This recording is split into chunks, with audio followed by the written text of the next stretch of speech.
Je n'avais jamais imaginé que cela arriverait. Tout a commencé si simplement, si tranquillement. Je venais d'emménager dans un nouvel appartement après avoir quitté un mariage difficile et douloureux. Pendant des années, mon mari s'est montré distant et froid, à peine conscient de mon existence. Je suis restée parce que je croyais que les choses finiraient par changer, qu'un jour il réaliserait ce que nous avions perdu et retrouverait son chemin vers moi. Mais le changement n'est jamais venu. Quand il m'a finalement quittée pour une autre femme, j'ai eu l'impression que c'était le coup de grâce.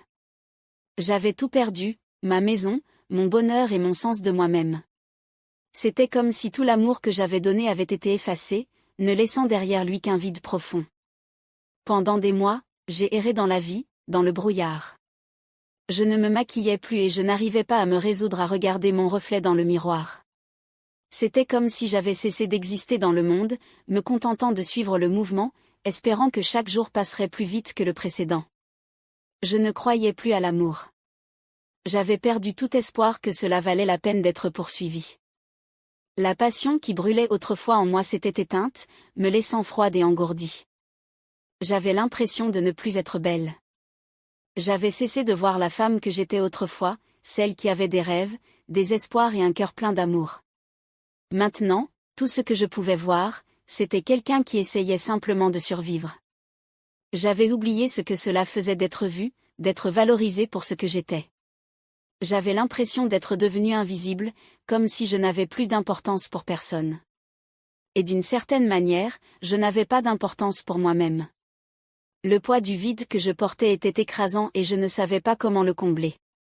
Chaque jour était le même, comme un cycle sans fin de solitude et de chagrin.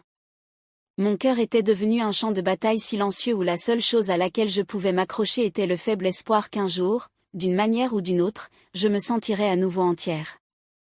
Mais à l'époque, je ne savais pas comment cela allait se passer. Tout ce que je savais, c'est que j'avais perdu plus qu'un simple mariage. J'avais perdu mon sens de moi-même et c'était la perte la plus difficile de toutes. C'est à ce moment-là que j'ai rencontré Monsieur Colas, mon propriétaire. C'était un homme grand à la peau foncée d'une 50aine d'années. Il y avait quelque chose en lui qui vous faisait sentir en sécurité, comme une force tranquille toujours présente même quand il ne disait pas grand-chose. Il était fort. Ses mouvements étaient déterminés et toujours polis. Monsieur Colas était le propriétaire de l'immeuble où je louais un petit appartement modeste de 2 chambres. Chaque fois qu'il venait inspecter la propriété ou réparer un tuyau cassé, il m'accueillait avec un sourire aimable et constant qui semblait apporter un sentiment de réconfort. Il n'était pas du genre à parler beaucoup, mais sa présence était réconfortante, comme s'il comprenait sans avoir besoin de parler. Au début, je ne pensais pas beaucoup à lui. Il n'était que l'homme qui s'occupait du bâtiment, une figure lointaine dont la vie semblait séparée de la mienne. Mais un après-midi, alors que je m'apprêtais à préparer le dîner dans mon appartement, je l'ai entendu au téléphone dehors. Il semblait frustré, sa voix résonnant à travers les murs minces. « Je ne peux pas croire que le chef ne soit pas venu, dit-il. Et j'ai un grand groupe qui vient ce week-end. Que suis-je censé faire maintenant ?» Je m'arrêtai, mon esprit s'emballant. Il possédait un petit hôtel en ville, et d'après ce que j'ai pu comprendre, il semblait être dans une situation difficile. J'ai toujours aimé cuisiner. Même dans les moments les plus sombres de ma vie, cuisiner était quelque chose qui m'apportait du réconfort. Cela me permettait de me concentrer sur quelque chose de simple et de satisfaisant. C'était l'une des rares choses qui pouvaient me remonter le moral, même si ce n'était que pour un court instant. Et donc, sans vraiment réfléchir, je me suis retrouvée à marcher jusqu'à la porte pour proposer mon aide. « Je sais cuisiner », dis-je en entrant dans le couloir. Je veux dire, si vous avez besoin d'aide juste pour ce week-end. Son visage s'est instantanément illuminé. Le poids de sa frustration sembla s'alléger un instant et il se tourna vers moi, son expression s'adoucissant. « Tu sais cuisiner ?» demanda-t-il, une étincelle d'espoir dans les yeux. « Oui », répondis-je en souriant pour la première fois depuis longtemps. C'était agréable, ce petit acte de confiance.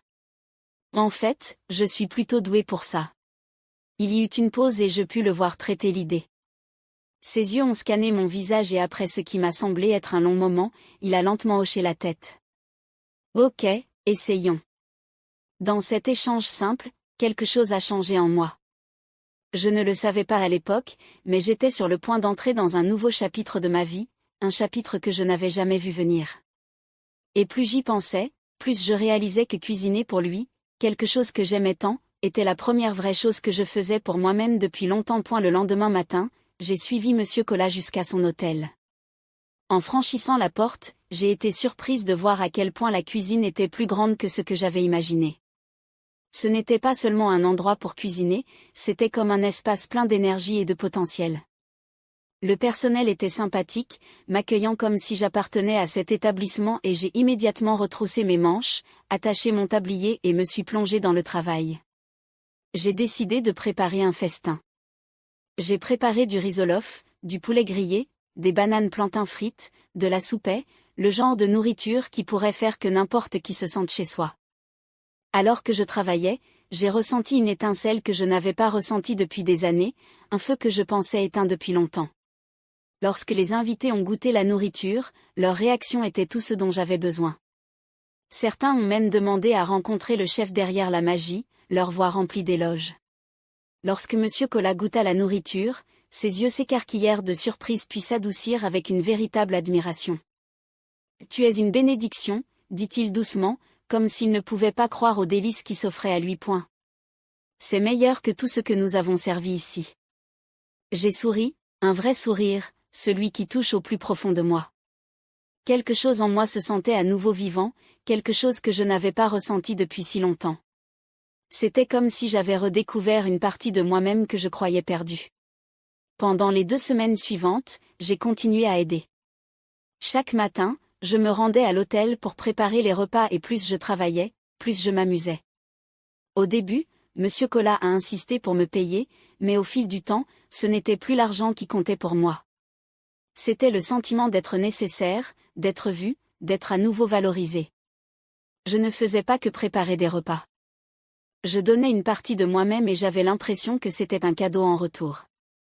Un soir, après avoir nettoyé la cuisine et lavé les dernières casseroles, Monsieur Colas m'a raccompagné jusqu'à sa voiture.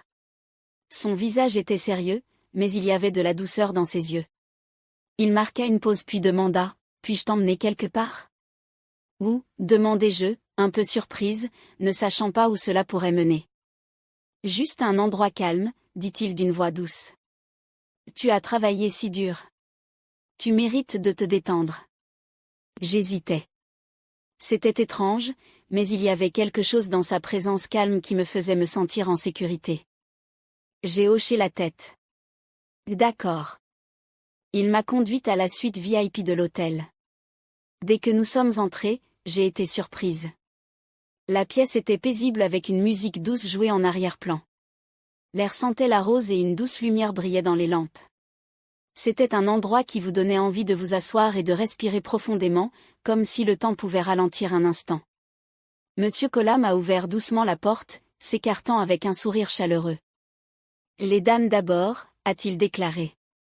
La façon dont il a dit ça a fait battre mon cœur plus vite. Cela faisait si longtemps que personne ne m'avait traité comme une dame, comme si j'étais quelqu'un de spécial. C'était un petit geste, mais il m'a touché d'une manière que je ne pouvais pas expliquer.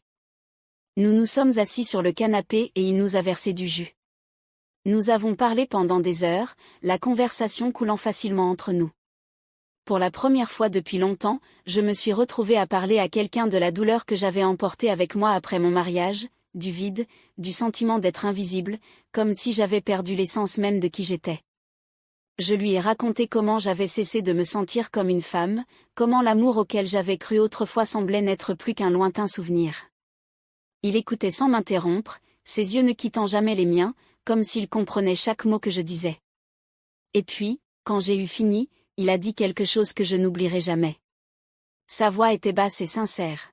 « Vous êtes plus qu'une simple cuisinière. Vous êtes une femme belle, forte et incroyable.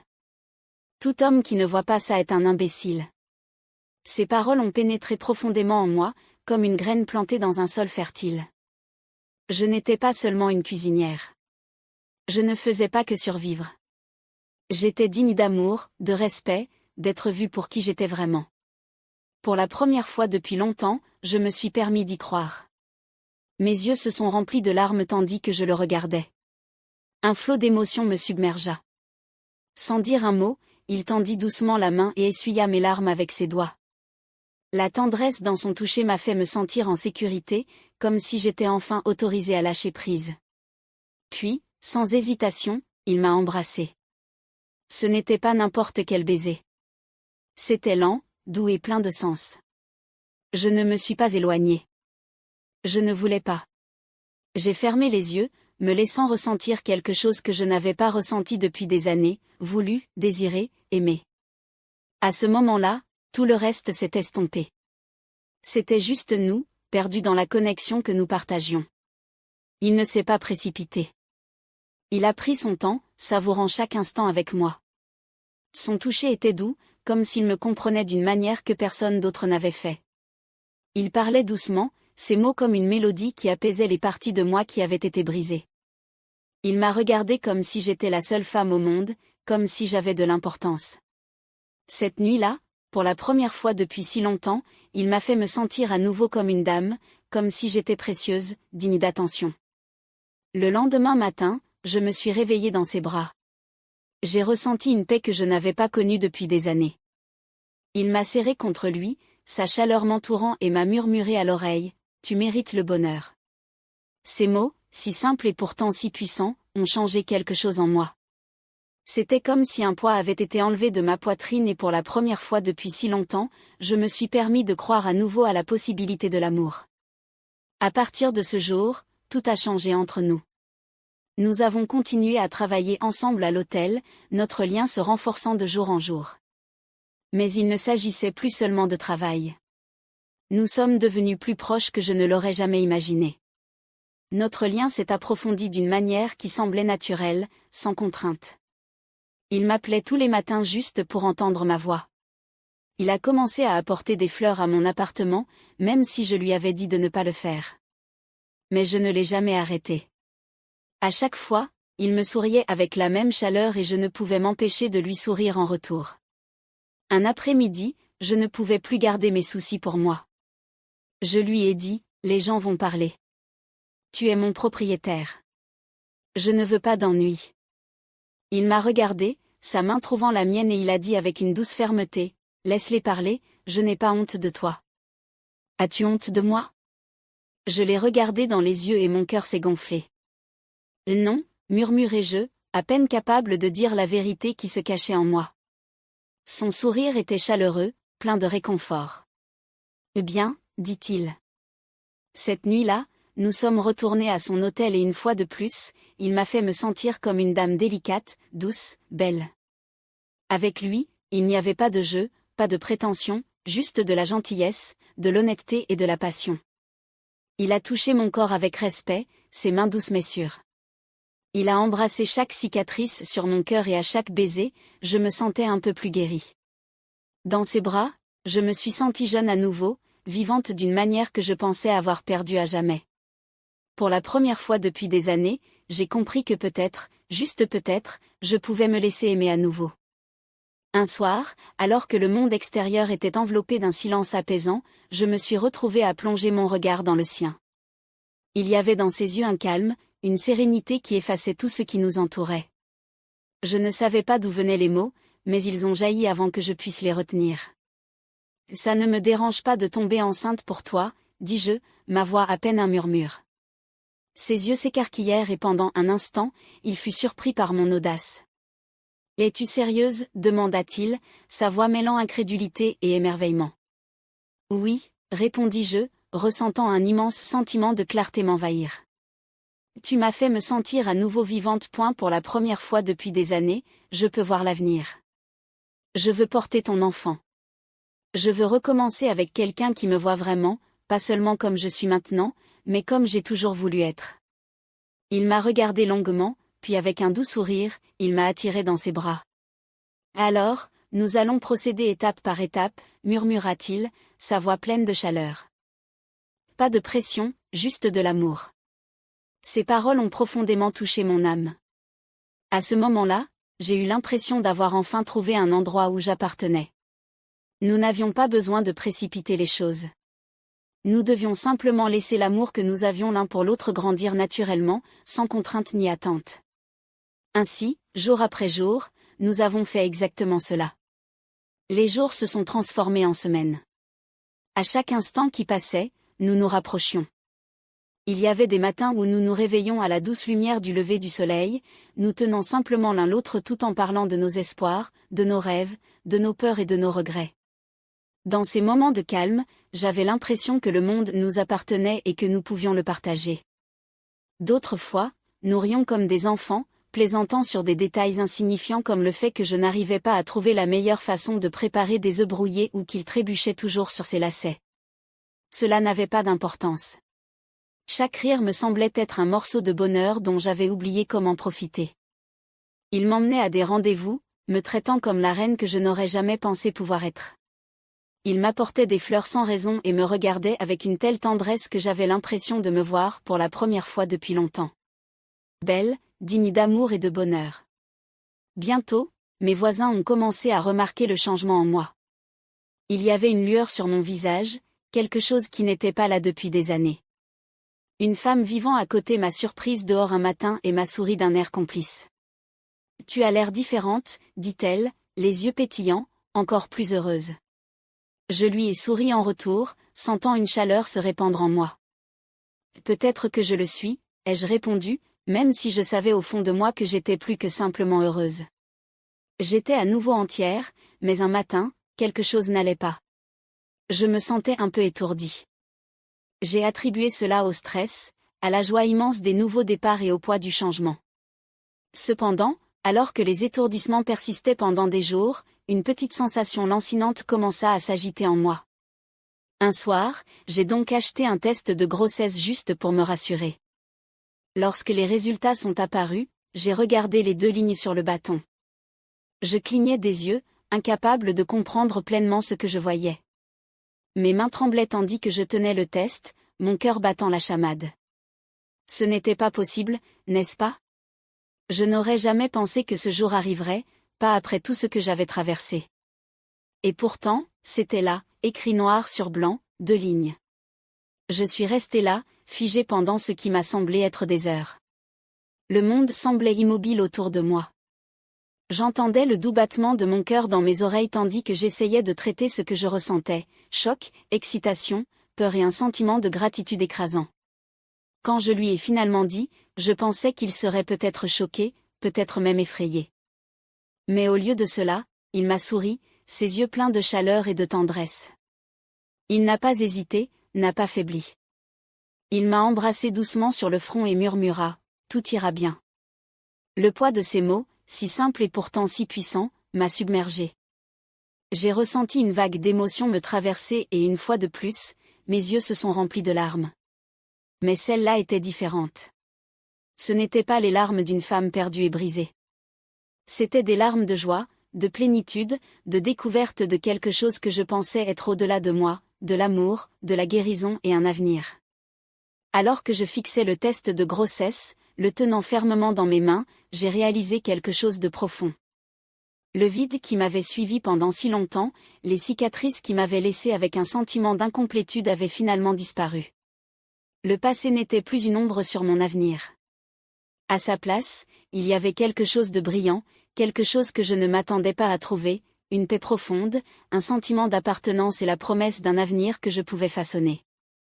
Et à ce moment-là, alors que je me tenais dans le silence de ses bras, j'ai su que tout avait changé, pas seulement pour nous, mais pour moi. Je n'étais plus perdue ou brisée. J'étais à nouveau entière et prête pour tout ce qui allait suivre. En y repensant, j'avais du mal à croire à quel point tout avait changé.